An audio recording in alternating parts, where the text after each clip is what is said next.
Dans tout mon combat, c'est le plus grand succès que j'ai eu, de parvenir à changer un avis à une exciseuse.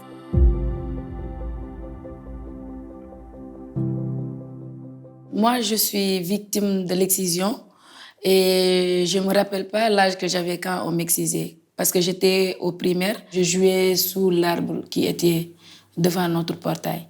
Il y avait ma grand-mère maternelle qui est venue de la Guinée-Bissau, qui était à la maison. Et elle a appelé l'autre grand-mère qui excise. Et elles m'ont appelée et quand je suis venue, elles m'ont tenu les mains et elles m'ont forcé. Elles m'ont excisé. On ne m'avait pas fait de l'anesthésie pour que je ne puisse pas sentir la douleur. Elle m'a excisé avec un couteau. Je sentais comment elle coupait le truc et j'avais beaucoup crié. Je ne pouvais rien faire d'autre que de pleurer. Je ne pourrai jamais oublier la douleur. Ça c'est sûr. Je ne pourrai jamais oublier la douleur.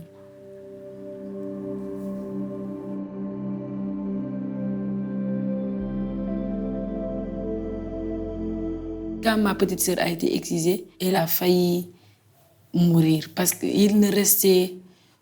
Il y avait seulement la grâce de Dieu qui a fait que ma petite sœur a survécu. Elle a perdu beaucoup de sang. Et moi, je ne pouvais rien faire parce que je n'avais pas l'âge de faire quelque chose.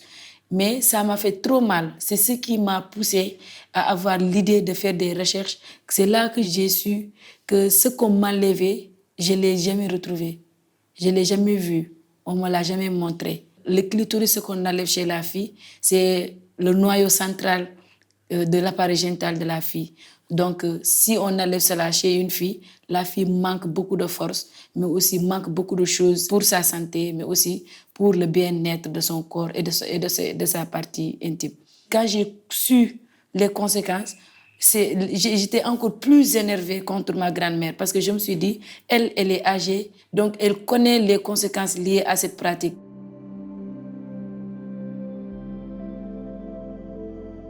J'ai commencé à avoir le courage d'approcher ma grand-mère, de discuter avec elle, de la poser des questions par rapport à l'excision. Et bizarrement, elle n'avait aucune raison d'exciser. Seulement, la seule et unique raison, c'était qu'elle a hérité l'excision de ses parents. Donc, petit à petit, j'ai commencé à la convaincre, à changer ses idées, à lui montrer la vraie réalité de l'excision.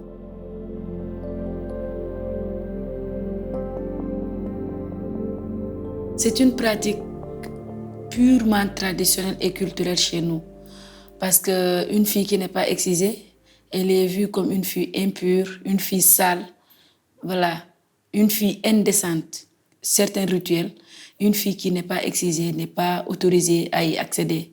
Elle est insultée, elle est stigmatisée parce que les 90% de la population pensent que l'excision, c'est de la sunna, c'est-à-dire c'est la pratique que faisait le prophète. Alors que le prophète, aucune de ses filles n'a été excisée.